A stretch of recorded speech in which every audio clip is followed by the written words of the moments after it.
they're not hard to find. Strong arm tactics so loud, only themselves in mind. Every player has dreams of making Orca fame. They'll live on in the minds of those who get in their way. Orcas all say, don't come for me. Midners boots, they're so vain.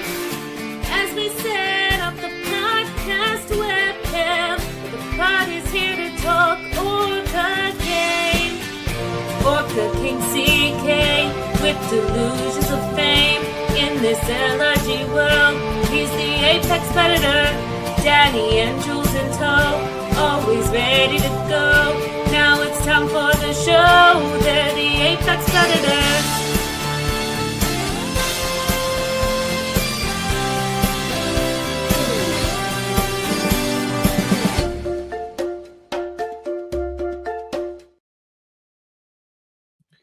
Hello and welcome to the Orca Pod, the Apex Predators of Australian Survivor LRG podcasting, covering Melbourne Survivor for Uncharted Waters, Episode 2. We've got a lot of fantastic content tonight to get through. The Orcas will, of course, be discussing the episode. We have an interview with the boot, the very, very sad boot of the incredible Hannah, who has not been spotted in this community in 3 years. I've been asked, is Hannah going to be on the show? Have you got Hannah? Have you located Hannah? I had the same questions for Xavier, and people were interested in that, but people were particularly interested as to whether I was able to secure Hannah for the program. I can confirm Hannah is available. Hannah is here. We will be talking to her in due course. Well, of course, TWIOLSH is back. Can I be defeated again? Possibly. We'll have to wait and see. But I'm sure you're all keen to hear us get into talking about this fantastic episode. So without further ado, let me welcome my Orcas for this week. Returning from his 1 week ban for being too mean on the draft, let me welcome the bounty hunter himself, the Orca of Backyard Survivor 5, Marc. Hi, hello everyone. So good to be back. And just like Danny, I don't like doing what I'm told, so we'll see if I'm nice or not. I didn't bring you on to be nice, but you know, the network has spoken. And without any further ado, let me bring in, returning from last week, the Orca of Backyard Survivor 4. It's Josh. Hello, good to be back. Yeah, I've got to share the stage with Marc, so let's hope I get a word in this week. But oh my god, my glasses are reflecting. I can't even see. This is the first time. Is this the first time we've had you on together? It is. It is the first time. Yeah. So I'm hoping. I know that you two are best friends. You know, good friends, better enemies. I hope that you can coexist for the enjoyment of our audience, or fight for the enjoyment of our audience. I don't really mind which. Before we get into the episode, we have a very important piece of business. Last week, we sadly lost the People's Champion. For the first time, the People's Champion did not make the top 5, actually went out second. Very sad. We were all sad to see Nat go for many reasons, but that was one of the major ones. But I generously offered that I would continue the People's Champion's legacy. I think I will reduce the bar tab from the customary 1,000, maybe down to a 500, because, you know, the people didn't win, suck it. But now the Orcas have a chance to pick a player each. And I've asked the Orcas to pick a player before this episode aired, which they've told to me. They've each picked one. And if those 3 players make the final 5, I will again put on the drink. So these aren't really the People's Champions. They are the Orcas champions. But if the Orcas champions can get there, the drinks will still happen. Mara is asking, where is Loz? She was unavailable this week. I'm not sure why, but we're very sad to not have her, but I'm sure she'll be back with us soon. Keep it 1,000. Depends how I'm going. Depends how much I've won or lost the casino and on or about the time of the thing. All right, Marc, who have you picked as your Orca champion? All right, I felt like I had to pick someone with a little bit of Orca potential, so I picked my Queen, Ash. Josh, who have you picked as your Orca champion? I picked my boyfriend of the season, the lovely Mars. I think, yeah, he's a good pick. And I have a video. People are upset about the lack of Loz content. Mars actually calling for me to cancel the pod. I have this small video to sate you, which goes to Loz's pick of the Orca champion. Hey. So my pick for our new People's Champion trio, I think it's a trio now, is I've chosen Evan. Liking the way he's playing, liking his below the radar but still sociable, personable, calm demeanor. Feeling good energy, can see him making it far, hopefully to final 5. Thought about Danny, but I'm getting a winner's kind of energy right now. Or maybe an Orca energy from Danny. So for me, my pick's Evan. So there we have it. The 3 Orca champions are Mars, Ash, and Evan. If they can make the final 5, I will still put on the drinks. As to the cost, we will see. Mars also loves you, Josh. Love you. Wait, I had a question though. Do all 3 of our picks all have to make the final 5? Is that the new stipulation, or just one? Yes. No, all 3. Obviously. All 3. This is the second chance draw. It's not easy. Well, okay. If you don't want to... Oh, wait. Josh is famously bad at comprehension, and I quote, it's like being a small fish in a large pond is one of his takes that he's had in the past.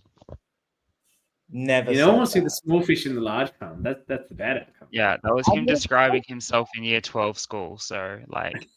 No, trust me, year 12 school was a party for me. I know you were looking for like the special education area, but where I was living life very well. But Stop insulting each other, and let's insult the players. Let's talk about the season, the episodes. Some of these players are perhaps small fishes in a large pond. Let's start at the start. We start this episode. We come in and we've got a lot of detail from both tribes on how they're coming together, how they're working through their tribes. I think we might start by talking about Tortuga. You might notice that I actually know the names of the tribes, which I never do, but I know them because I came up with these names. So anyway, Tortuga, whether you like them or not, they were my idea. So Tortuga, let's talk about them first. So we're not going to talk about them a lot in this episode. And I know there's some players that we didn't really talk about too much last episode, namely Evan and Mieta. Obviously, these guys don't go to tribal. Tell me, what are you feeling?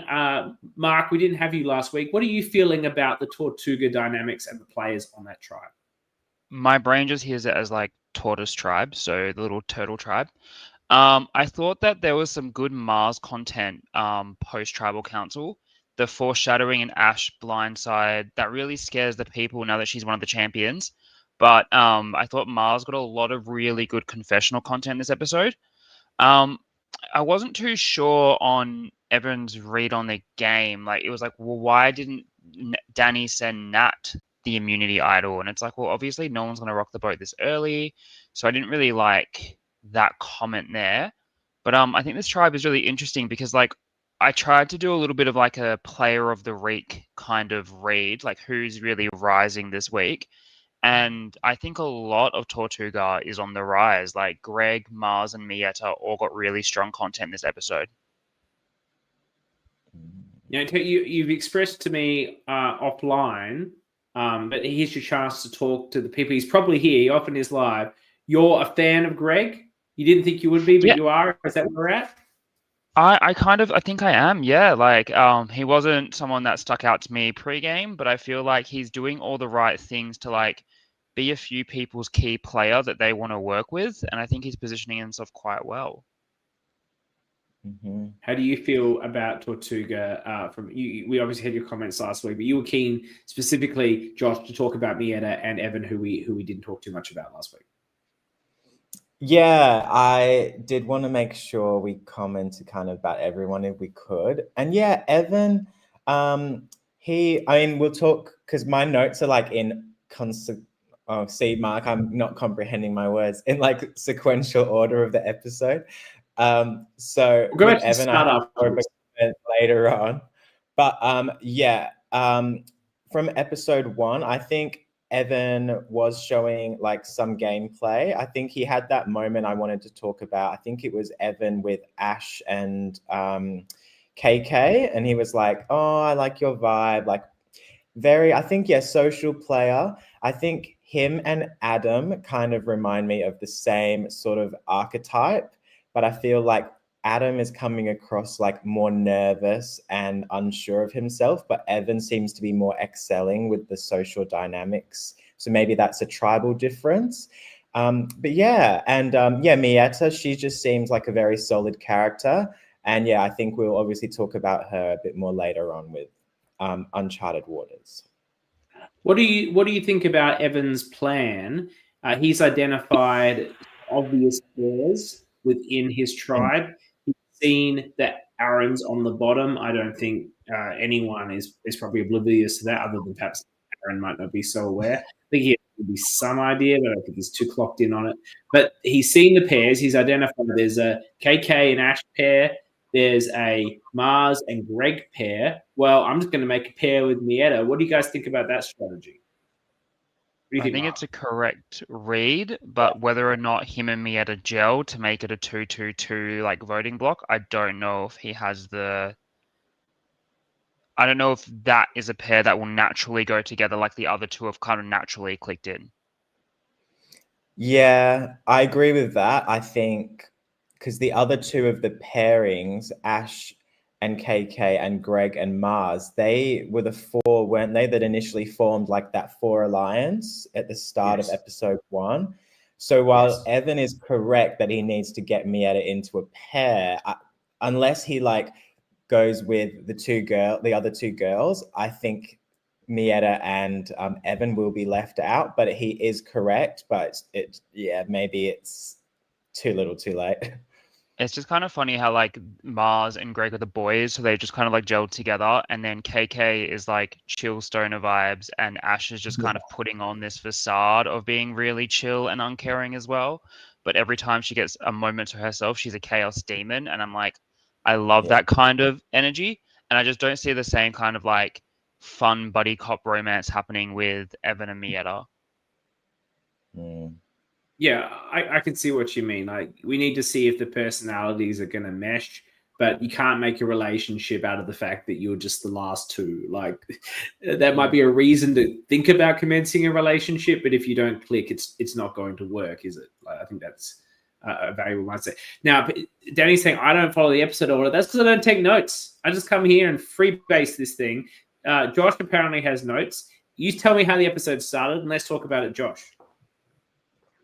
Yeah, well, no, we just did like the opening, the post-tribal.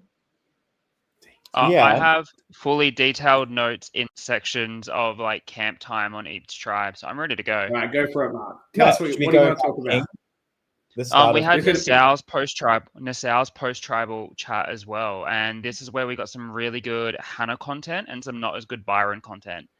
Byron being the most like unreliable alliance member of all time, where he identifies his number one multiple times over and stabs him in the back multiple times over. Kind of iconic behavior. Like, I wish I could backstab my loved ones as much as that. So kudos to Byron for that play. What did you think of that, Josh? Can we talk about Byron's little errant vote on Hannah? Because it becomes quite a point of important contention later on when they're working out who to vote out. Do we get a clear explanation from your point of view, and we'll go to you, Josh, as to why Byron decided to vote for his self-described number one ally? Yeah, so he said he voted for Hannah in case Xavier had an idol, which makes a little bit of sense in case, like, let's say Xavier threw a vote at Byron, then it would be, I don't know, like a tie, I guess then. 0 votes for Xavier, 1 vote Byron, 1 vote Hannah. But Yeah, if I was trying to defend my ally, like I would not vote for her. I would vote for like someone else. So like Mietta or something. I mean, sorry, not Mietta. She's not on that tribe. One of the other people, let's say Shelley, for example. Yeah. And then it would be a 1-1 tie with Shelley and Hannah. And then on the revote, he could try and get Shelley out and save Hannah. But instead, he votes and just like, yeah, doubles down. I actually, it was played. I don't get it. I actually disagree. I think he played it well. I think it was unintentionally really, really good gameplay because he didn't give up that it was him. And if he buckled at all, it would have brought everything to shit, right? But the way that it played out is that everyone was happy for Hannah to cop a rogue vote. If it was someone else, the screws would have been really on as who's breaking the group. But because it was going for the person everyone was going for anyway, there was kind of no real bad repercussion. But I don't think that was the plan. I think it was like a bit of a panic in the moment, but then it was played off as well as it could have. So I think Yeah, I think and it actually it's surprising. Oh no, go. Sorry. I was to say I think it plays incredibly well. Accidentally, he doesn't reveal that it's him. Some of the tribe, particularly Adam, are very concerned that this vote has occurred and no one is owning up to it. That's causing distrust. That someone, I think Adam feels because he's in this conceptual 5 that he thinks he's in, that one of them is lying to him because there's no way that Byron voted for Hannah because Byron's the only one that is really with Hannah. So it creates this level of distrust in Adam's eyes. That's where I feel it was so interesting. Oh, I can't hear you, Mark. yeah, you've Mark, gone we can't hear quiet. you. I'm sure it would have been good though. I'll jump in Speak there. now. I think it's very. Sorry, Josh, had to get back in. Somehow, by writing Hannah's name down, he actually nearly saved her on the next vote because the only person who couldn't be lying is Hannah. Yeah. So maybe we just all got like 8-dimensional chess by Byron right here. And, you know, those yoga stretches are just like opening different parts of the brain that we don't have access to. He's channeling the universe, and the universe is feeding him these plans that he doesn't He's quite getting what he comprehend, but he wants. knows you trust the universe. Yeah, but the most surprising part to me is that Hannah isn't even bothered. Like for this chaotic demon that's causing shit, telling everyone what to do, she's not even bothered that she copped a vote. She just dismisses it, which is, I think, the most surprising thing of all. I have a quote from Hannah. The most valuable asset on the team, apart from me, obviously, obsessed with that. Anyone who can call themselves the most valuable asset has strong, not even Orca potential. She won the Orca award in episode 2. I bow down to my queen. And there's a lot of hypocrisy in Hannah also saying that Chris is giving big villain vibes while she's also the one being the most brutally confident and the most ruthless. It's given me life and delusion. I love her. Yeah, like Chris seems the most genuine and sweet, but she thinks he's a villain. It's like, look in the mirror, babe, but in a good way. Like, we love that. But Chris, I do want to touch on Chris. I was like, in my comments on the precast, I thought he would like, you know, not be a strong player, not be very confident. He has surprised me the most. He has so much self-awareness, amazing social gameplay. He even mentioned, which I think is an off-camera thing that everybody knows when you play an LRG, never go to the toilet alone because you will get talked about. He got that, and he's not a returning player that I know of anyway, at least. And yeah, and then he lists his alliances. He's got the boys' alliance, himself and all the girls, and then the mixed 5.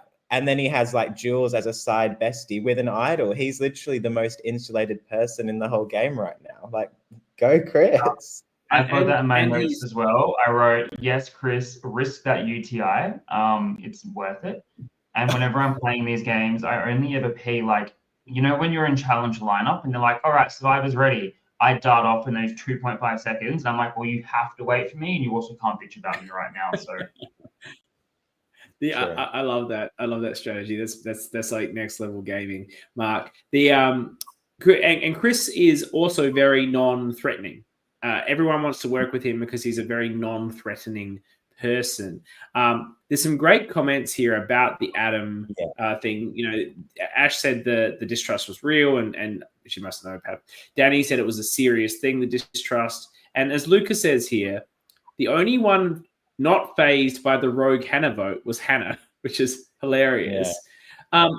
I do think that Adam's paranoia about this rogue vote is a little unnecessarily over the top. Like, who cares?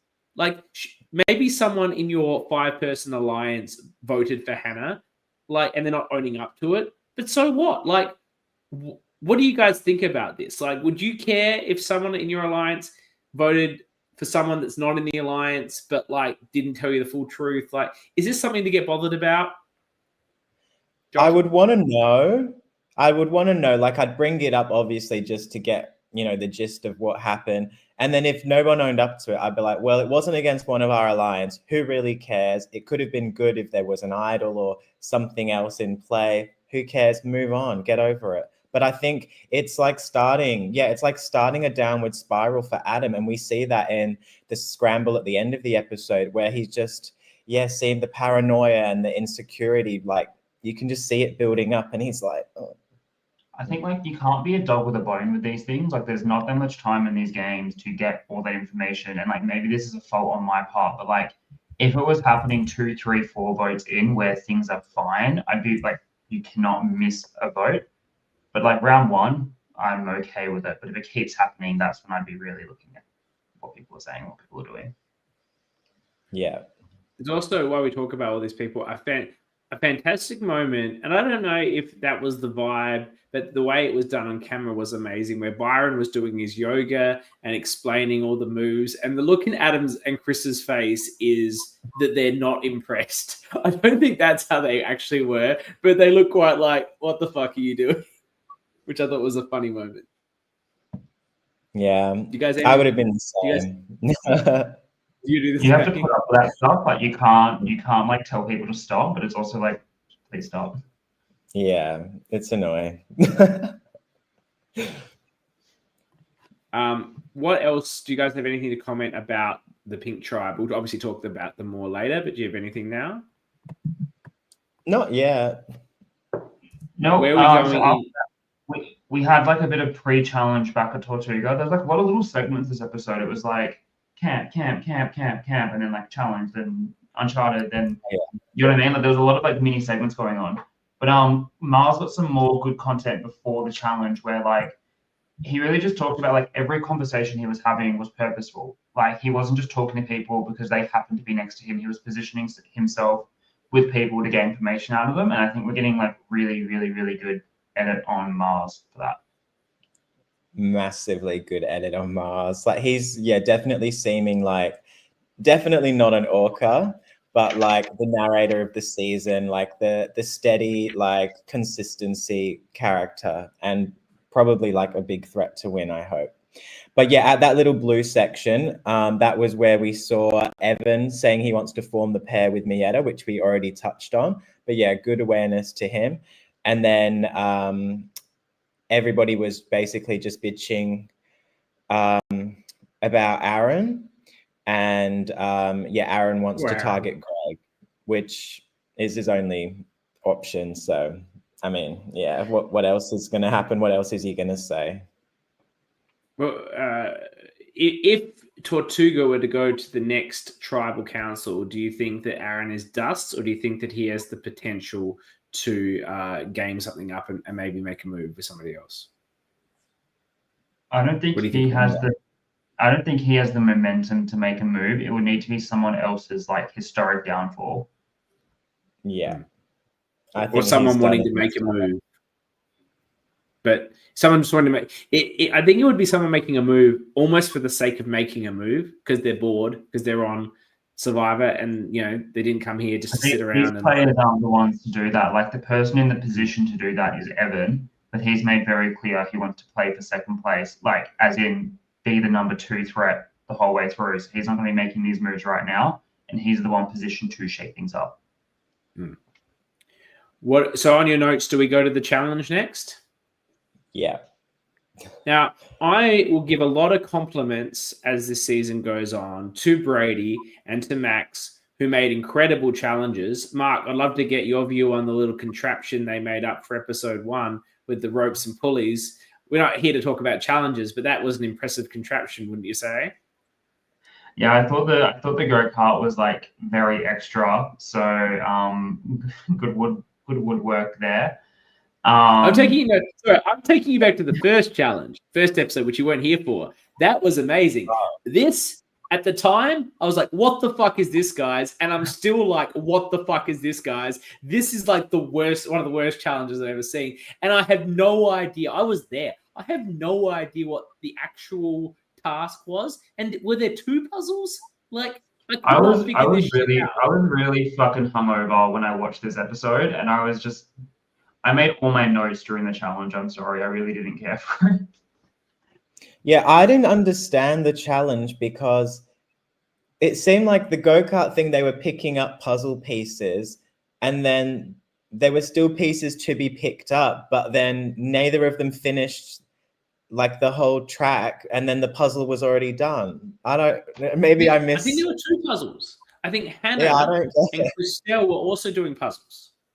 Yeah, I didn't get it. One thing I had to know, did you notice, I used to be a stan of the iconic TV show Lost, which ended up being a flop in the end, but loved it at the start. The Lost music at the start.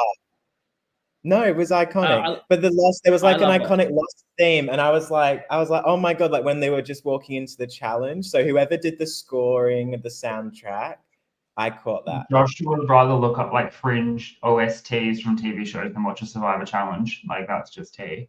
Literally. I love that we had it. Lost ended fantastically. You're wrong on that. I love Lost. And I was going to give a shout out to Harry, who I know will listen to this at some point. His name's not actually Harry, but he's Harry on that org that I played with Liz and everybody else and Donna from last week. He also loves Lost. So shout out to you, Harry. You know, you beat me in All Stars. All right. Let's move past the challenge. We have a confirmation from Ash. 2 puzzles. 2 puzzles. I love that they had a dream team, like the dream team doing the challenge in the editing. I thought that was cute. And I want to shout out to Liz for the world's slowest Tortuga thinks they have it. Like she was not bothered at all. Like they called that challenge and like the other team could have started from scratch and finished it in the time it took her to walk over to check it. And I just thought that was queen behavior. Like no urgency. You get it, girl.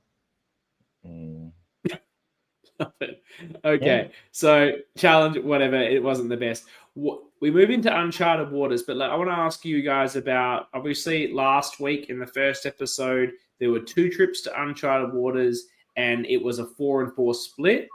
This time, obviously there's only 1 trip for the episode and people were given the opportunity to play their doubloon, which means that if they do go, they can't go to the next one. So the people that didn't go to this one have a smaller chance, of course, a greater chance of being selected if they put out their doubloon. But equally, if more than the 3 people put out their doubloon, then they did a random draw. This is how the mechanic will likely play out for the rest of the season. What do you guys think about this mechanic in terms of selection of who goes? I like any mechanic that kind of like makes you think twice before putting your hand up. So I think it's a good thing to put into these games because like otherwise it's just like everyone gets their turn and it's a bit like boring in terms of strategy. I don't know if it was the right call to go on this one unless you felt threatened. Yeah, agree with that. I liked it. And yeah, how it like flip-flops and stuff. It's like a little callback to the best Survivor twist of all time, the Medallion of Power. Remember that? Jokes, the biggest flop of all time. I can't remember if the rule was, I don't think it was, that if you put in and then you lost the random draw, you could put in the next time. I reckon that's probably what I want. You should be eliminated. If you play your doubloon and you miss the random shot, you shouldn't be able to go the next time either. Your doubloon should be cancelled for the next round. That's probably what I wanted the rule to be, but I think I might have got overruled on that. But the mechanic, of course, here that's really critical for Nassau is only 3 could go. less than 3 could go.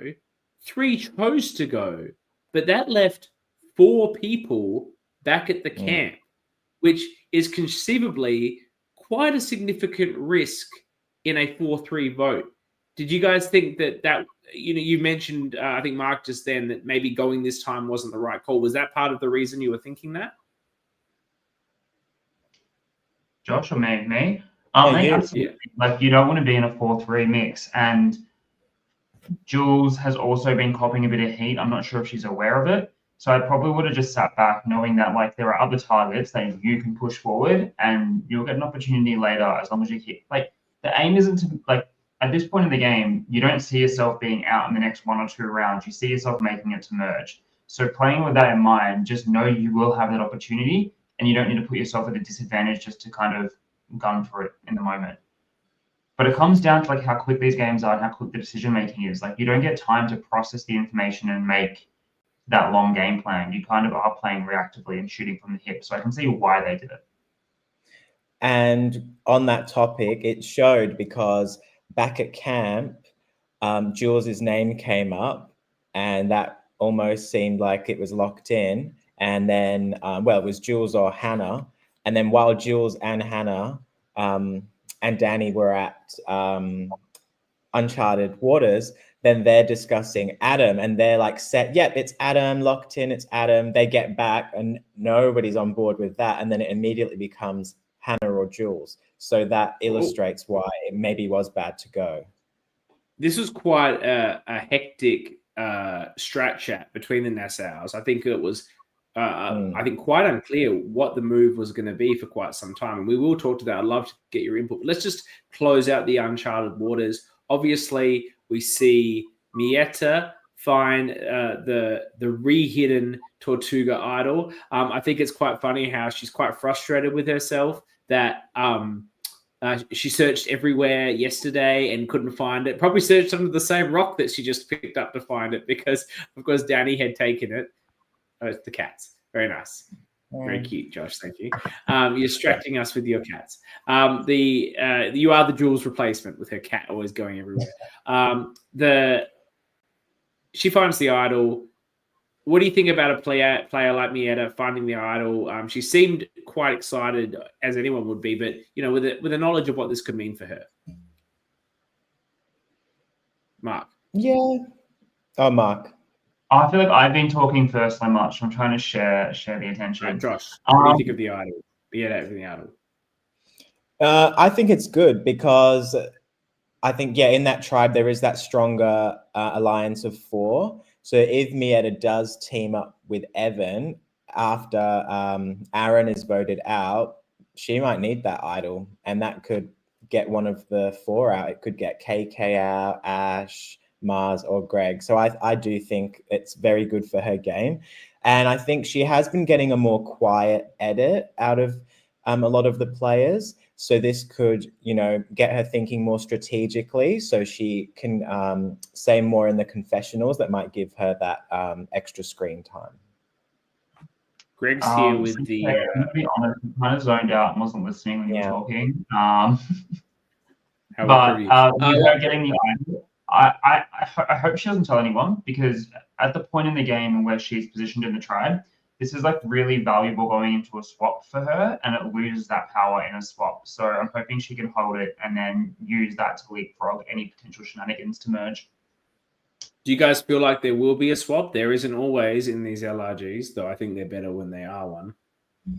I think because you had a hand in production, there's a strong chance, but I don't know. Like, you can never be sure. I can't make. I have my views, but they're not always accepted. So you never know. Greg's here, and he said meow. For anyone that didn't see that little anonymous video that dropped, which was the recap of episode 1, go and check it out. It's absolutely incredible. Did you see it, Mark? But I didn't really register it. I had a big weekend, so I probably saw it when I was drunk and forgot. So you need to watch it. It was hilarious, and they talked a lot about me, which was good. Well, enough for me. I was enough in it enough that I enjoyed it. So I think it's worth checking out. Thank you, anonymous meowist, whoever that is. Final one thing, and then we'll get into this quite elaborate strat chat. There's a reward there. It's an advantage. It's a camp raid. Hannah finds it. Now that raid will be conducted on the next episode, and mechanically, had Hannah been voted out with it, it would have been null and void, and therefore not used. So we'll talk to her about a decision to pass it on to Shelley and whether she thought she was under threat.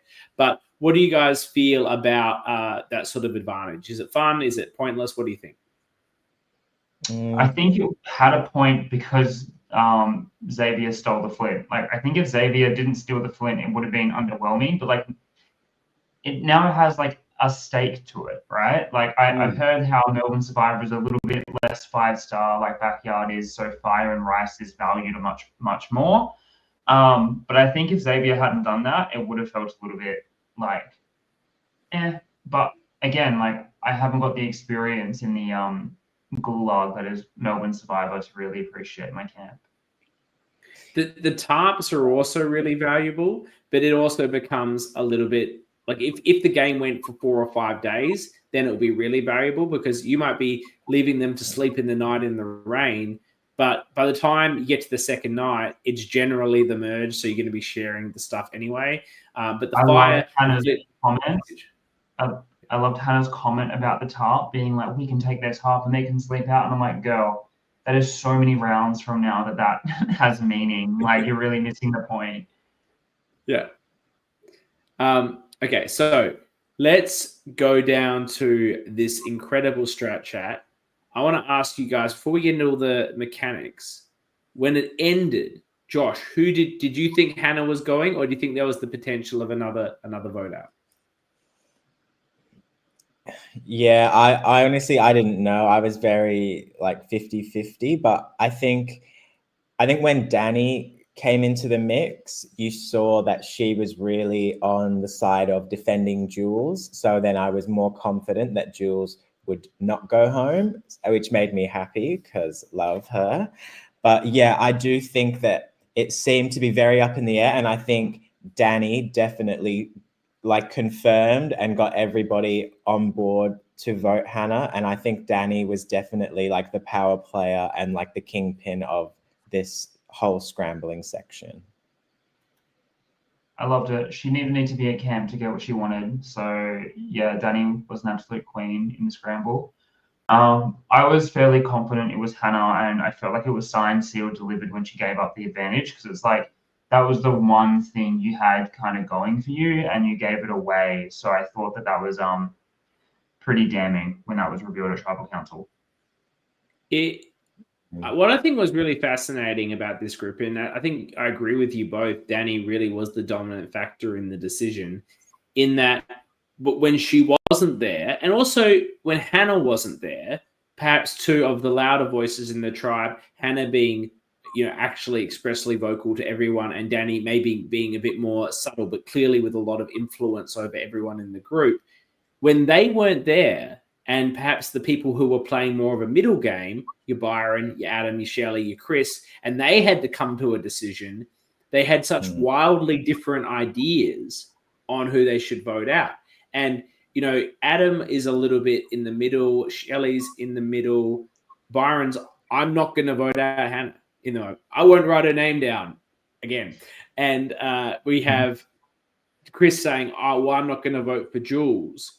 And neither Shelley or Adam are particularly concerned about whether Byron gets his way or Chris gets their way. So they're undetermined based on this. Yeah. And so they're having quite a firm stoush, sticking their feet in the ground. Byron for Hannah, Chris for Jules, Adam and Shelley undecided. And then Danny rolls in and she backs up that I'm not voting for Jules. And now when you have two people that are saying, I won't vote for this person, that makes it obviously a lot harder to vote that person out. However, if you were the group of other people, the Byrons, the Shelleys, the Adams, should you not have been concerned that there's clearly a three here? When two people adamantly say we will not vote that person out, even though as far as Adam is concerned, Jules isn't in their alliance. He thinks There's maybe alliance he has with Chris and Byron. He thinks there's a 5 that doesn't include Jules and Hannah. Why is Chris and Danny, who I'm supposed to be aligned with, refusing to vote out Jules? That should have perhaps been a red flag to some of those people that maybe they weren't in the power structure they thought they were. Thoughts, Josh? Yeah, very true. They probably should have realized that. Like everything that you said, completely agree with. Yeah, and I mean, maybe it just says that they're not as aware, maybe, because yeah, they could have said, well, let's, like Byron, Adam, and Shelley could have said, well, there's 7 people, let's pull in Hannah, 4 against 3, we'll make it to the merge, done. But that didn't happen. So yeah, and on that other side of things, I do think at the moment, those 3 that would have been out of that group and would have been on the bottom, Jules, Danny, and Chris, I think they're the 3 that have been showing the best gameplay. So they kind of could have taken out their biggest threat and they didn't. So yeah, I don't think that will be too I smart still going think forward. those 3 have the power now, though, with the numbers going down to make that move in the future, right? So not making it now wasn't the biggest error. I just think that like when there's someone as loud and polarizing as Hannah at camp, the kind of weighing up as to whether or not you're in the power seat or not takes a back seat to just that voice being the presence. Like I think people are more focused on voting her out than they are at looking at who's wanting to vote her out, right? I think if there wasn't that person taking up as much air in the camp, that they might have had the opportunity to see what was really going on, but because of that, they didn't get the chance to. What seemed like a critical conversation to me was the conversation Danny had with Adam, where she told Adam that Hannah was actually targeting him. Yeah. And that obviously impacts the way Adam views this vote. I personally didn't feel that Danny did that conversation that well. Like Adam was looking for a lot of reassurance, and I don't think she really gave it to him. Like, oh, I'm with you. It's you and me, number one. Like that's what she says to him. But I didn't feel it. How did you guys feel about that conversation? Josh? Yeah, because they're having that chat where I wrote something about it. Yeah, Adam says something. Yeah. So Adam says something like that's how I'm getting this insecure, kind of unsure vibe of him. And he was like, yeah, but if we bring in Jules, he was like, will that replace us and our bond? And then Danny's like, no, of course, like I bonded with you quicker and faster or something. But yeah, it wasn't very reassuring.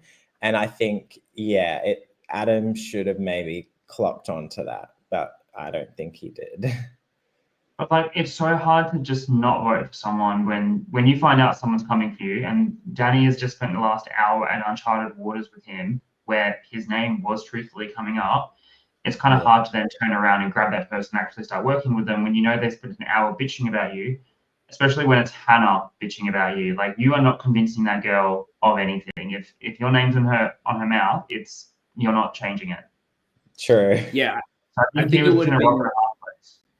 Yeah, it would have been difficult. I think we talked about that maybe those 4 should gather up the numbers and vote out one of the 3, but Hannah would be a hard person to convince of a different strategy or a different plan. If those she 4 didn't like how you pulled that Billy cart, she was not working with you. Danny says she was never voting Adam. I don't think that's what you're implying. Is it, Mark, that Danny was voting Adam? Yeah. No, she was never. Yeah. She was always voting Hannah. From the moment Hannah told her to go walk up that way up the stairs, Hannah's name was on a piece of parchment already. Yeah, when Danny's like, he's telling me where to go, I'll go wherever I fucking want to go. I was like, then she said something about that with her vote, right? Don't tell me what to fucking do. There was 4 names for Hannah on a piece of parchment the moment that conversation happened, and that was history. Yeah, that was iconic. And can I just add? Yeah. Correct. Yeah, literally. So before the girls got back from Uncharted, when they're having that back and forth discussion, bringing it back to Chris, he is obviously the one defending Jules, and he gives like logical arguments. Like he says, Jules is more logical. And then going further, he's the one who gets Danny in on the plan, or at least that's what the edit showed us. I'm sure Danny was, you know, going to be on Jules' side anyway. But the edit shows us Chris going up to Danny saying the boys are pushing for Jules. He wants it to be Hannah. And I think that really shows Chris is being a loyal ally to Jules.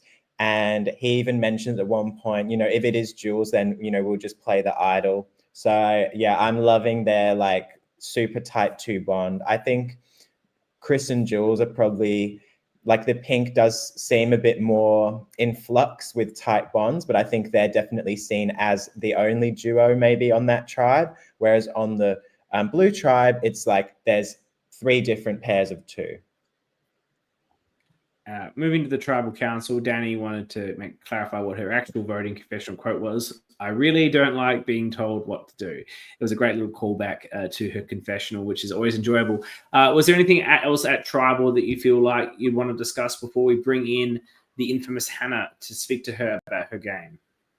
The last person I wanted to talk about just quickly was Shelley. I feel like she did a pretty good episode. Like, she wasn't getting a lot of confessional content or like eyes on her, but it felt like in the scramble, people wanted to listen to her and they never targeted her. So I feel like she's getting into a really good position. So looking forward to seeing that play out. Yeah, agree. She seems like a very solid ally and someone you would never think was going to backstab you. Yeah, I would work with her if I was there too. Yeah. All right, so I'm so excited that we've been able to track down Hannah. As I said, you know, she's not in the group chat. She disappeared as soon as she was voted out. I don't think she hung around for very long. And so, you know, she was somewhat of an enigma, an incredible player to have on the season. As everyone knows, you know, I may have mentioned that I did the casting with John. We did have some trouble finding women to play, and Hannah was essentially a recruit and someone that Brady knew. And Brady said, you know, this woman would be great, but we had no idea what to really expect. And I don't think I could have got a better person on this season. It's so hard to deliver elite confessionals in this very short time of a game. You have so little time to think about everything that's going on, all of the gameplay, trying to keep yourself in the game. It's very fast paced. And a lot of time you get in confessional and you just like regurgitate what the hell's going on, which is fine from a narrative. It is actually pretty boring from an entertainment point of view. And when you can go into these confessionals and just be incredibly entertaining, you are a superstar in this LRG community as far as I'm concerned, because it is so difficult. And Hannah was confessional gold. So I know you guys have been standing her as much as I have, but look, without further ado, she's sitting in a car. She's been sitting in a car the whole episode hearing our assessment. But without further ado, let me welcome the early star of this season. Absolutely devastated to see her go. Welcome, Hannah. Hi everyone, thanks for having me. Hi, Hannah. Tell us a little bit about, what did you know about this game when Brady reached out to you and said, hey, do you want to come and play this? Well, it's an interesting question, actually. I knew nothing apart from it was Melbourne Survivor and it's down in Portsea. I'd never watched an episode of Survivor before in my life. I had no idea what I was walking into. I just knew that the thing was filmed and I was going to be entertaining. So that's pretty much where I went with it. Did you watch any Survivor before you actually, once you got cast, or you're like, nah, don't need it? No, I completely blinded myself to it. Didn't know what an alliance was until I was about a day and a half in. And yeah, I was just went in raw, to be honest. Didn't prep myself for anything. I like that sort of style. You've watched it. Did you anticipate? Did you remember? Look, it was 3 years ago. Was your memory that you had been so like amazing in these confessionals, so blunt, so brutal. Did you remember that, or were you surprised to see that when you've seen it on the screen? Yeah, no, with my confessionals, I was very, very intentional about what I was saying and what I was doing. I wanted that punch factor. I wanted that entertainment. I wanted the drama, I suppose. So which obviously created quite a bit of a stir in the community. Now that the answers, the confessionals have been released to the public. I do apologize to Xavier. I was harsh. I'm not going to lie. But it's all in the good fun of a game and in the nature of the game. So I believe Xavier, who'd also not been seen for 3 years, was in the live cinema premiere. And when the confessional came out, he's mentally weak, he's physically weak, and he's not the sort of person I want on my team. I think he was equally parts incredibly aggravated and equally parts like laughing his ass off. Because, like, you know what? Like, the next best thing after having someone, the next best thing after making a great confessional is have someone making a great confessional about you, because it means that you were relevant, you were impacting them, you're impacting the game because you felt the need to say that. So you together as foils was amazing. I'll go to the guys now and see if they have anything they want to talk to you about. I'm sure they do. I just want to say congratulations on all you achieved in such a short time. Like, you had such an impact in the first two episodes, and I can't ask for anything more from an early leaver. I won't even use the word boot to describe you. You're such a queen that you don't deserve that word. I love you. My question for you is, are you still as confident today as the day you filmed Melbourne Survivor 4? Like, I would say I'm still fairly confident. My confidence has sort of shifted a bit. So, like, obviously on Survivor, I was very, very loud, very, very assertive, very much in your face, taking up space, quite dominant within the group, which again was very, very intentional to apply a bit of pressure there, which worked brilliantly. Not to my benefit, but it worked. So yeah, I would say it's probably a bit more reserved now. I'm a little bit more self-assured rather than just spilling out everything. So yeah, it's just a matter of who I'm around and what I want to achieve, really, of how I portray myself. So because you were 19, right, when you played? Is that right? 19? Yes. Yeah. And I'm not surprised that over a couple of years, you've developed more internal self-confidence and less bravado perhaps. But you were such a special player because it was so great to see that in a young woman. Like, it's really common to see like a 19-year-old guy who will say things like that and think I'm the best on my team, obviously, and then it's the rest of these chumps, right? And that's sort of annoying when it's the 19-year-old guy because you see it a lot. But seeing it in a woman was so enjoyable from my perspective. I loved that. A lot of 19-year-old girls don't have that level of bravado, and I loved every minute of it. Yeah, exactly. I went in with nothing to lose, so I'm just like, let's go straight into it. Were you like that just generally when you were 19, or was this a bit of a playing up of yourself? Like you were a bit like that, but you really played it up when you were there? Yeah, like I was definitely confident when I was 19. I wasn't afraid to put out my opinions, but definitely on the set of Survivor, it was like exacerbated 1,000%. So it was very, very much dramatized, which I think it's great watching back on it. I don't know if you're seeing all these comments popping up, but there is an incredible amount of love from the people that are live in the chat, people from your tribe, people that played with you. You're seeing it all come up, but they miss you. You were so amazing. It was so exciting to see. Mar says, voting you out was a crime. Danny says you're pure entertainment. Like, there is nothing but absolute adoration and love for you in the community and in this chat. Josh, what do you want to talk to Hannah about? Yeah, I just wanted to say, loved you, amazing, Orca energy and bringing the drama. I always respect that. Can't stand boring players. I just want to know, like, who did you feel closest to in the game? Like, I know you didn't know much about Survivor, but if you thought you had an alliance, like, who was it? And also, why, like, did Xavier just... Why did you just not like Xavier, basically? Like, what did he do to really piss you off? So with Xavier, I'm really sorry to say he did absolutely nothing. He was just like someone that I just saw and was just like, you know what, I can make a laugh out of this. So I feel terrible in hindsight, but at the time it was absolutely hilarious. So it was so incredibly worth it for that reason. But yeah, like I felt very much isolated. Like I didn't know really what was going on. I was just pretending that I was.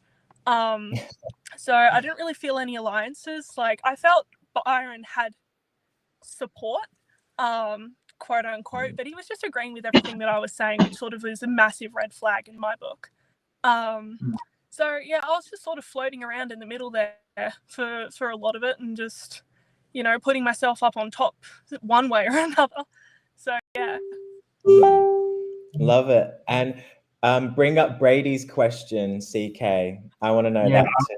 I asked that, as well. Like, would you answer the call and come back to the community and play another time now that you're a bit more older, you've learned a little bit? Yes or no? Yeah, like I would absolutely come back for round number 2. I would probably be a little bit more reserved. I would definitely bring the drama, so watch out for those confessionals. But yeah, for sure, I would give it another go and see what happens now that all the secrets are out in the open. I have to keep my strategy to a secret now. That would be iconic. Heroes. I can tell what tribe you'd be on if there was like a heroes versus villains. I'll be there. She's a hero. She's a I'll hero. She's a hero to me, and that perhaps makes her a villain. Shelley wants to know, and this is 3 years reaching back in your memory. Why did you give Shelley the reward? You know, you say at the tribal council for safekeeping. Were you thinking that you might get voted out, and you wanted to pass it on? What can you remember what your thinking was about that? Yeah, so I remember it pretty clearly, actually, standing on that big grassy parade ground sort of situation there, when we were all sort of chatting amongst ourselves, deciding who was going to go. And I sort of I was sort of fiddling with the reward in my pocket and walked up to, I think it was a group of 5. I don't remember who it was there, but it was a majority. And then as soon as I walked up, everyone just split. And I was just like, okay, it's me. That's a pretty clear sign. So yeah, and then my thinking was like, I'd like, not to be non-specific here, but like I didn't really care who I gave the reward to. I just wanted to keep it in the game for the sake of entertainment. So like I was pretty keen to pass it on and then get someone to carry out my goodwill from the grave, I suppose, and sort of cause a bit of drama and a bit of unrest. Look, Hannah, as someone who was participating in the organization, who helped come up with these rewards, obviously with the intent that they would then fill in episode content, and that it would have gone out with you had you got voted out, I can't tell you how amazing it is that your mindset was on, well, I might get booted here, so let's give this to somebody else so that the producers can still have the content they wanted to have. For someone who's never even watched the show, or like, that is unbelievably like next level thinking that is like so appreciated, because that's going to be a whole segment in the next episode, the rate, and we wouldn't have had it. I did not realize that, and I now thank you from the bottom of my heart, as a producer of that season, being part of the organizing crew, that you were that mindful of the experience and the game we were trying to run. You really are incredible. Thank you. Yeah, thank you so much. Yeah, there was a lot more thinking and a lot more observation than what I was letting on behind that very big, boisterous character that I was playing, which made it worth it in the end. So Josh, Mark, do you have any final comments for the fantastic Hannah? I'm just so appreciative that you came into this with like limited survivor knowledge, and then rather than like shrinking to the back and playing passively, you just took every moment by the horns and just had a ball with it. So thank you so much for doing that, and I can only hope that more people follow in your footsteps. Yeah, literally, I couldn't say anything more. Yeah, amazing character, amazing. Yeah, I can't believe that you're going this early. It's so sad. I would have loved to see you later on. But yeah, hopefully one day we'll see you again and we can keep standing you. Any final words from you, No, I'm Hannah? so glad. Thank you so much. And thank you for coming on. It was so good to see No, you. nothing really. Just thank you so much for having me, and best of luck to the future survivors and whoever comes out on top. Thanks, Hannah. Love to see you. Thank you so much. Bye. So that was Hannah, and that was incredible. I realized we failed to do this last week, but we should be determining a Brommy of the episode each week, which is the orca of the particular episode. Do you guys have thoughts? Is Hannah getting both weeks? Is Hannah getting this week and maybe Nat getting the prior week? What's your thoughts? Who should be getting these Brommies? Well, I think this week has to be Hannah's episode because it's the last time she's eligible. Although, like, part of me feels like she'll be eligible every week still. Don't know why, but Nat, I'm 50-50 because, like, we had the Xavier confessional, and that Xavier confessional I feel like is the peak Brommy moment that we're ever going to get. But Nat had a pretty consistent rise. So, Josh, where do you sit?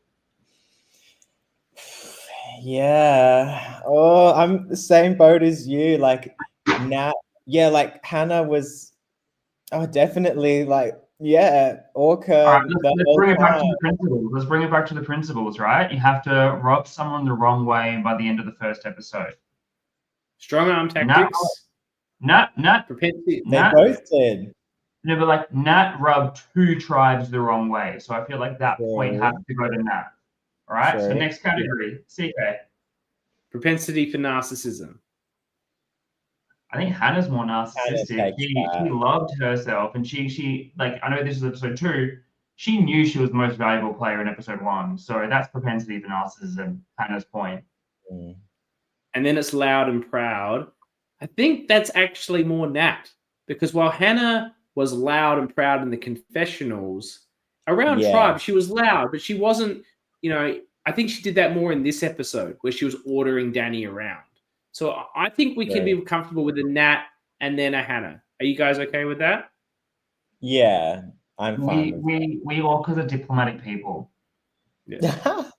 Not really. Well, I like to recognize good orcas and give every orca their day, especially when they're female orcas, because we don't get as many female orcas, and having 2 incredible ones in 2 episodes is amazing. It's just sad they both got booted so early, because the content would have kept rolling with those 2 women. I want an all-female and gay orca season.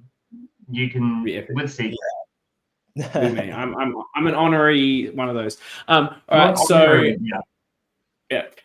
so now we have everyone's favorite moment. We've got TWIOLSH. Mark, don't go anywhere because you will be the phone a friend, the only phone a friend this week. So we'll see how that plays in. But I understand, Josh, you are going to be. Why is this not working? I'm just going to remove you and bring you back. Josh is going to be the host this week, the hostess with the mostest. Danny is not available to join us, but he's been given the questions by the question master, Jules. Just so we can clarify the rules so everyone's aware. I'll do the rule clarification once we bring in our guest. I am not feeling confident this week. Normally, I do a lot of study. I did a lot of study when we were doing this last time, and I have not done a lot of study this time. I am too busy, and I am facing a formidable opponent. This opponent has played me in TWIOLSH before and won. So I already lost to this person. This isn't like the Liz layout. Like, this isn't, no offense, Liz. This is like a formidable opponent, but I'm so glad we bring him on. He's actually never played an LRG, which is a tragedy. He needs to be cast on something, but he was a fundamentally important part of the filming and the on-day production of Uncharted Waters, so it's great to have him on. The first time I ever saw him, he was ordering people around the Tribal Council set wearing what appeared to be Deadpool pajamas, and I'm like, who is this motherfucker? But, you know, when these people show up, the community brings people from all walks of life, and if I see these people and then they're just doing a great fucking job organizing all the production, running the set, making sure it's run efficiently, properly, accurately, knowing that we'll get a great product at the end. Everyone's a volunteer. I'd never seen this guy in my life. And he absolutely did an amazing job running that at Uncharted Waters. So without further ado, yeah, Luca knows who it is. Yeah, I think the Deadpool pajamas give it away. Without further ado, let me bring in him to see if he can go 2-0 against me. Marcus, welcome. Yo, that was very nice. That's the truth. I love your new haircut too, though. It's looking sharp. Yeah, it's a thing.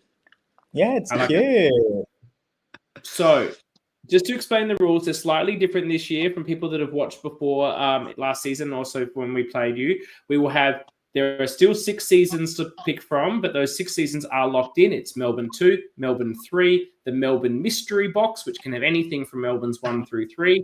And then in honor of our honorary orcas who we have playing with us and commentating with us this season, we have questions from Backyard 4, Backyard 5, and Canberra versus the World. Now, on one of your questions, Marcus, you can phone a friend. You can phone a friend on any question, but obviously there's an advantage in phoning a friend on the question of their season. Now, you can phone Marc up as a friend, of course, on Backyard 5, but you can call him up as a friend on any particular question that you feel appropriate, but you can only call him once. But unlike the prior seasons, you will make a pick of a season, Marcus, then I will choose my own season. You won't be picking for me. But that's the slight rule changes. So off you go, Marcus. What would you like first? I will now hand over to Josh to host and ask these fabulous questions. I love the changes to mostly Melbourne seasons. Giving CK that upper hand, I love it. I'm gonna pick. Hang on. That's what we did in Backyard. We did all 4 Backyard seasons. Yeah, so whenever we're right. covering it, You're we right. focus on the franchise. So the question is, do I give you? I assume you're going to pick your season. So do I give you that, or do I and trust that I'll get everything else? I'm going to trust I get everything else. I'm going to completely ignore your season. You can pick it if you want. I'll start with the one I'm most confident with, the one I podcasted. Let's do Canberra versus the World. Okay, so the Canberra versus the World question is, what did Jay rename the Swamp of Sadness? The Swamp of Rejuvenation? Something like that. Rejuvenation is what I'll say, but it's something like that. Nah, that's correct. Yeah. Well done, Marcus. Is it still the sorry, just real quick, is it still the multiple choice thing? Yeah. There is multiple choice here, but I think if you guess it outright, you get 2 points. If you have to go to multiple choice, you only get 1 point. Okay. And then I get the chance to answer it for the 1 point as well. So going to the multiple choice is a huge risk. Well done, 2 points to you. I appreciate Marcus's generosity, and I will take that generosity, and I will take playing with 5. Okay, so Jules could have made it hard. She loves to make this shit hard on me. So it says the immunity challenge had tribes playing tug of war. How long did it take Yellow Fuego to win the challenge? Oh my god, she's actually timed the thing. Stitching you up. People choice. Come on. There's been a lot of jokes about this over the years. Like, it was like 2 seconds. It was 3 seconds. You know, I feel like people have timed it before, and I feel it was 9 seconds. Don't say the answer if I'm wrong, Josh. Just say I'm wrong if I'm wrong. Okay. So that's your final answer? I'm going with 9 seconds. Okay. Nah, you're wrong. Okay, you get a chance for the steal here, Marcus. I can't do the multiple choice, right? No. Okay. I'm just going to go like 5. Just do a standard 5. Wrong as well. Sorry, incorrect. The answer is 12 seconds. Ah. Wow, that's more than I thought. It's a very specific question. That's a bit hard, I reckon. Yeah, Jules, she's too done it on hard. purpose. She's done it on Yeah, purpose. Jules- That's why I avoided it on purpose because I knew it'd be hard. Joyce was just fucking me. It was a very smart strategy, Marcus, I must say. The question last week was super easy, so I thought she was going easy on me, but that's no good. All right, Marcus, you get another choice, and you still got the phone a friend up your sleeve. You're looking good. Yeah, you've predicted me like a book, or read me like a book. I'm going to go Backyard 5. That'll be my. Okay, the question is, the immunity challenge ended with a vertical snake maze. Who landed their ball first, winning immunity for the new pink tribe? Do you want the Okay. I will because I miss Marc. So let's just do it. I miss Marc. So I miss his face. Hi, Marcus. Hi. Oh my God. Good to see you. It's really good to see you. So Remember that time I saw you for breakfast and Josh didn't come because he doesn't like to wake up before midday? Yeah, that is true. I do remember that, and personally, that's why I'm personally ignoring Josh. Other than when he asked me questions, so I'm offended. What an awful fake friend he is. So I don't really remember this. From memory, your tribe won. From memory. So my guess before I ask you for your opinion is it was Altus. From memory, but it was not Altus. Okay, who do you think it was? I know who it was. We did win, but we came second. Jess very nearly won the challenge, but she failed by like 1 millimeter. And the answer is, do I give the answer? Yeah. All right. Yeah. My psychic senses are telling me that it's. Are you ready? Yep, I'm ready. We didn't hear that. DC. I'm gonna go with the two best letters in LRG history, DC. That is my answer. No, that's incorrect. The correct answer is Disco Cowboy. Nah, Jason. Oh my God. That scared the hell out of me. Gotcha. Thanks, Marc. Well done. See, Marc got his season's question right, but I didn't get mine. How very sad. All right, I will give me Warren Diet, I suppose. Okay, Warren Diet. So the immunity challenge was a head-to-head memory game. Who got the winning point for Durang? This is a famous moment of LRG history. It's not quite the level of Keegan pushing Brad over as they search for idols in Canberra, but CM basically pushed Nick into a block to win the challenge. CM? Yeah, that's correct. Interesting. I wouldn't put him into a stool or like a bench or something. All right. So going into the final round, I am on 2 points. Marcus, you are actually on 6 because you stole from me. Am I right about that? No, you're on 4. 4. You're on 4 and I'm on 2. So no, you're on 6. 6 and 2. No, I'm on 4. 4. Because I got the answer. I got the question that you got wrong as well. Oh, you didn't steal it exactly. All right. Okay. Here we go. Here's my chance to even it up. Still. Okay. What is? Are you going the Melbourne Mystery Box or are you going to Backyard 4? I'm gonna make Liz mad and I'm gonna ignore Melbourne completely. Let's do Backyard 4. Yeah, the best franchise, anyways. So back now. The question is: at the Yellow Tribal Council, Val was voted out unanimously. Who did she vote for? Oh my God. See, I don't think multiple choice would be helpful because they just name people in the tribe. Yeah. I'll just do multiple choice because it gives me 4 options so I can beat CK. I'll do the multiple choice. Lane. Okay. Coward. So multiple choice is between Casper, Kiara, Joe, or Matt B.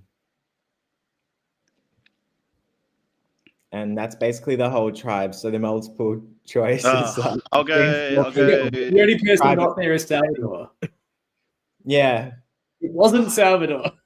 Damn, I was going to say Salvador for a second there. Luckily you didn't have the option. I honestly have no idea. I'm just going to guess Matt B. If that's wrong, I get a guess. If that's right, he gets the point. Well, just like I ignored him for breakfast, you're wrong. So CK, let's go to you. What's your answer? This is for one, right? Yeah, for one. Casper. Yeah, that's correct. Because they had a massive feud that season. Okay, yes. Full transparency, I completely forgot about the name change. That makes a lot more sense. Makes a lot more sense. Outrageous, Marcus. Outrageous. That makes a lot more sense. So, I'm not involved in the backyard community. It's the only one. I've never met Casper. You're like, who's Casper? All right. So that puts you on 4. I'm on 3. And if I get the Melbourne mystery box right, I win. So let's go. Let's fucking go. Okay. Well, the mystery box question is, who said in confessional they were collecting items to make a fake idol? I'm not even told the fucking season. Wow. That's why it's a mystery. Well, no, don't say. No. I think I meant to say the season because otherwise that's a bit. It's meant to be a mystery, isn't it? I don't know. CK, you do this every season. It's however Jules written. It's however Jules has written the question. It says Melbourne mystery box dash then a season name as like a subheading and then the question underneath. Do you think I meant to say it? What the question is? I think the problem is